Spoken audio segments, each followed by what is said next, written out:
What really happened to Michael Jackson, and why did so many people end up whispering that he was murdered? To understand that, you have to start far from the spotlight, with one man, Dr. Conrad Murray. At this point, Murray is 56 years old, living in Las Vegas, a city that thrives on excess. According to people who knew him, he seemed to enjoy that excess a lot. He was married, but it was said that he loved going to gentlemen's clubs, tossing cash under the neon lights, making a show of raining money so everyone could see how much he was spending. He reportedly did it to catch the eye of the dancers and cocktail servers moving through the smoke and music. By several accounts, this strategy worked. He was believed to have a very active love life, constantly involved with new women. And those relationships led to children, many children. Reports say Dr. Murray had 7 children with 6 different women. On paper, that might look like the life of a man who has everything, but children come with responsibility, and responsibility comes with bills. Murray, however, did not seem eager to keep up with those bills. So he was sued, again and again, by multiple mothers of his children for unpaid child support. The court judgments started stacking up. By the time it was all added together, records showed he owed more than $700,000 in back child support alone. On top of that, he was reportedly behind on the mortgage for his Las Vegas mansion and was carrying credit card debt. The image of the generous high roller in the club didn't match the reality of a man buried in financial pressure. In simple terms, he needed money, badly. Then, in 2009, he received a call that could change everything, a call that seemed like the perfect escape hatch from his financial disaster. On the other end of the line was the most famous client he would ever have, Michael Jackson, the king of pop. To the world, in 2009, Michael Jackson was still Michael Jackson. Even after all the scandals, all the rumors, all the late-night jokes, he remained one of the most recognizable human beings on the planet. This was the man who created the best-selling album in history, the artist whose tours in the 1,980 seconds and 1,990 seconds shattered records and left stadiums screaming. His silhouette alone could electrify a crowd. But by 2009, he was 50 years old. The boy from Gary, Indiana, who became the global superstar, was now a middle-aged man who had lived a lifetime under the harshest spotlight imaginable. Behind the scenes, Michael was also dealing with massive financial problems of his own. Years of legal battles, heavy spending, drug dependency issues, and mismanagement of his money had taken their toll. According to reports, Michael was now an estimated $500 million in debt. To dig himself out of that hole, he needed to do the one thing he had avoided for years: go back on tour. This would be his first major tour in over a decade. The plan was ambitious, a massive run of concerts in London. He announced the tour and called it, "This Is It." For fans, it sounded like a declaration. One last chance to see Michael Jackson live, one last grand spectacle. Tickets went on sale, and the response was immediate and overwhelming. Around 50 shows sold out in just a few hours. The demand was so intense, it was almost like the glory days all over again. But the truth was, Michael Jackson in 2009 was not the same man who moonwalked across the stage in the 1,980 seconds. He was older, his body was worn down, and his health wasn't what it had been. Still, he was determined. This tour was supposed to secure his legacy, restore his finances, and prove to the world, and maybe to himself, that he was still capable of greatness.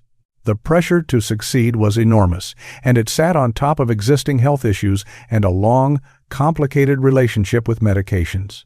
All of that pressure, along with the physical strain of rehearsals, left Michael with brutal insomnia.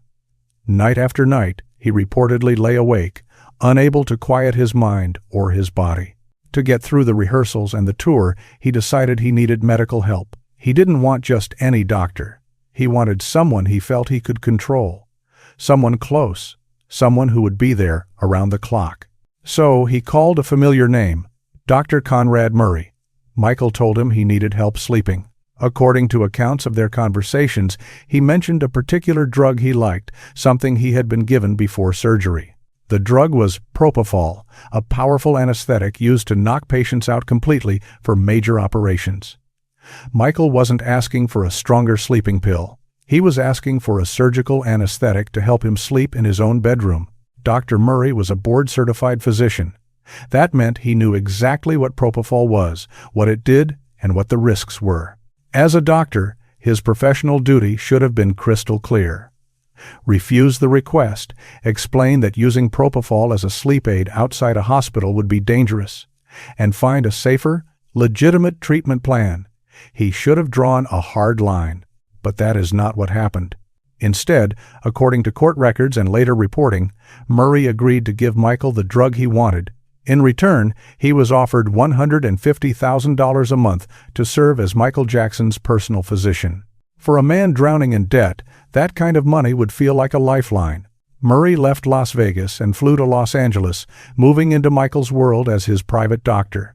He was suddenly part of the inner circle, walking through back entrances, standing in rehearsal spaces, appearing in the background of a life lived on camera. It was said that he enjoyed the status. In front of women, he would drop Michael's name casually. "I'm Michael Jackson's doctor." He would promise introductions, hint at access, and according to some accounts, even use Michael's name to attract younger women for dates. The whole situation blurred the line between professional duty and personal ego. Meanwhile, a routine developed in Michael's rented mansion.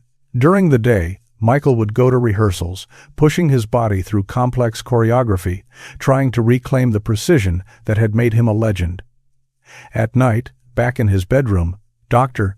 Murray would set up an IV line beside the bed. He would administer propofol to Michael, not in an operating room, but in a private home, surrounded not by surgical teams and emergency equipment, but by household furniture and personal belongings. To be clear, propofol is not a sleep medication. It is not designed to gently ease someone into natural rest. It induces a drug-controlled unconsciousness, a kind of artificial coma, so a surgeon can cut into your body without you feeling or remembering it. It is powerful, fast-acting, and extremely dangerous if used incorrectly. Because propofol can slow and even stop a person's breathing, standard practice is to use it only in a highly controlled environment, like a hospital or surgical center. When it's given, a patient's heart rate and oxygen levels are supposed to be continuously monitored by specialized equipment. A trained team needs to be present to intervene immediately if something goes wrong. That's the rule. That's the system. That's how it's meant to be done. But according to investigations and testimony, Murray ignored those safeguards. Night after night, he reportedly gave Michael this extreme drug in a bedroom setting without the basic medical protections that any hospital would consider non-negotiable. He didn't hook Michael up to a proper heart monitor to track his breathing. He did not have adequate resuscitation equipment ready at the bedside. He was alone with one of the most famous men in the world, playing anesthesiologist in a private mansion. About 2 months of this went by.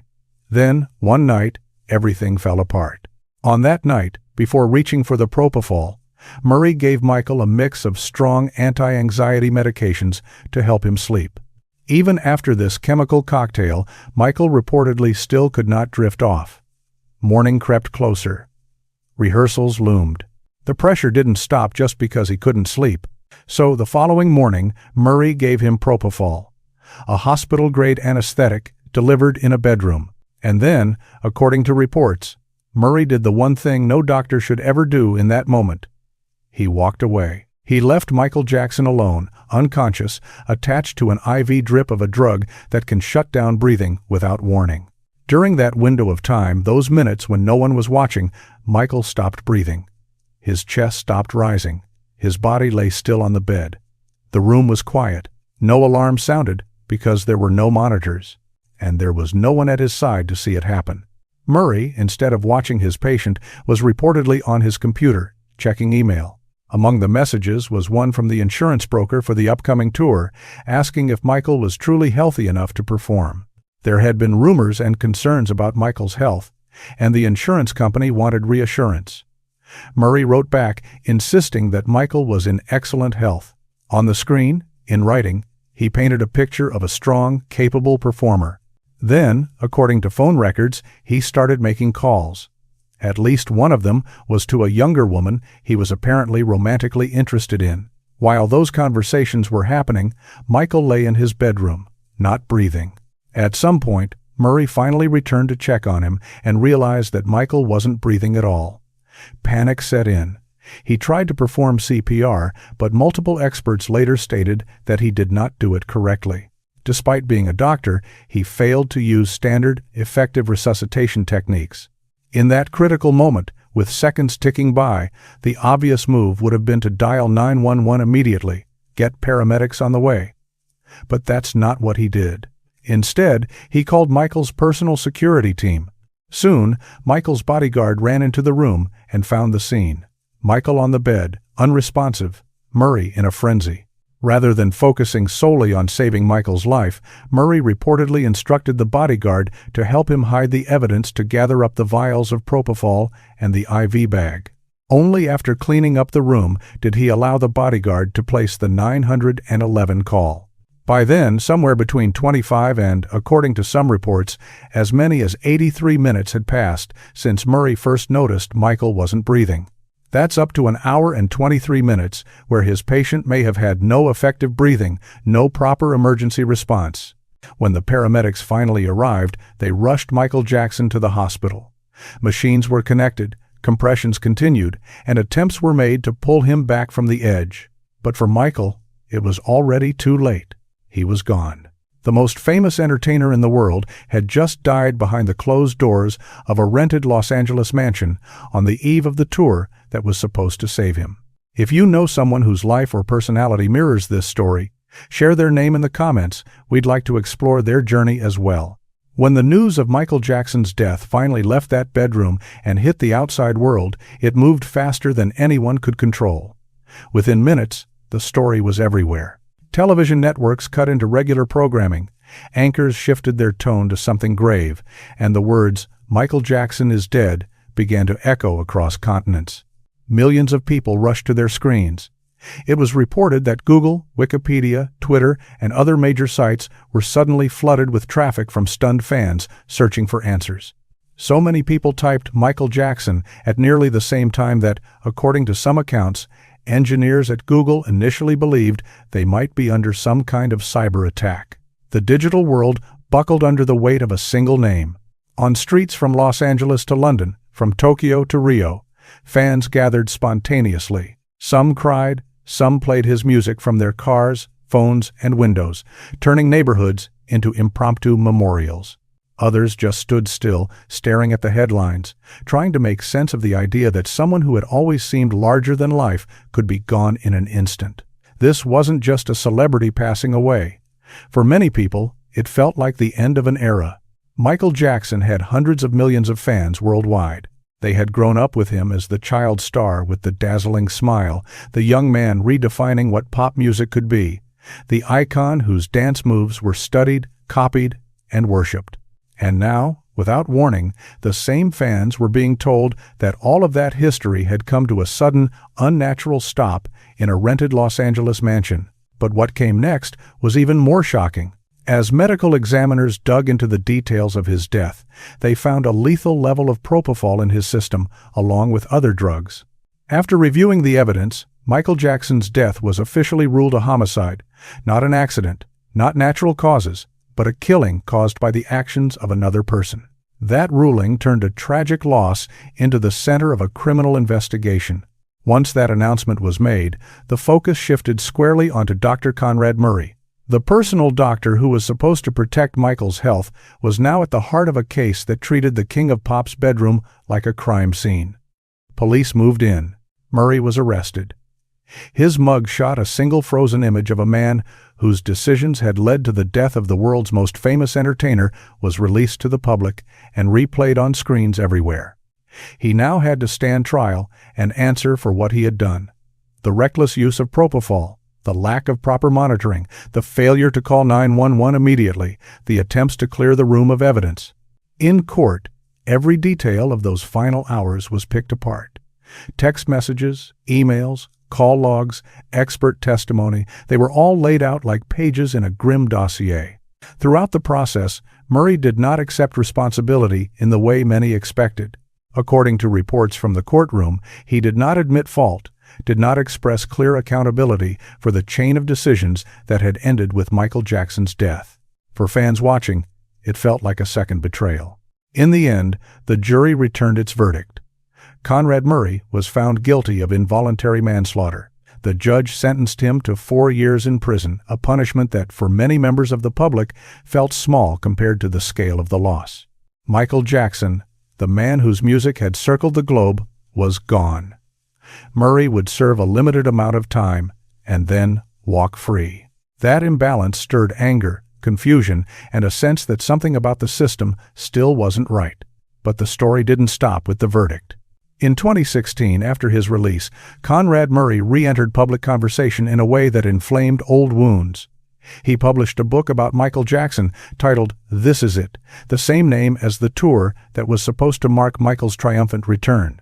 The choice of title alone felt, to many, like a calculated move to exploit the legacy of the man whose death had put him behind bars. In the book, it was said that Murray shifted blame away from himself, pointing fingers at others around Michael, the people, the system, the machinery of fame, rather than fully owning his own role. According to reports, he portrayed himself as someone caught in forces bigger than he could control, rather than the man who made the direct medical decisions in that bedroom. For a lot of observers, it came across as cold, opportunistic, and deeply disrespectful. And so, even years after Michael Jackson's heart stopped, Conrad Murray's name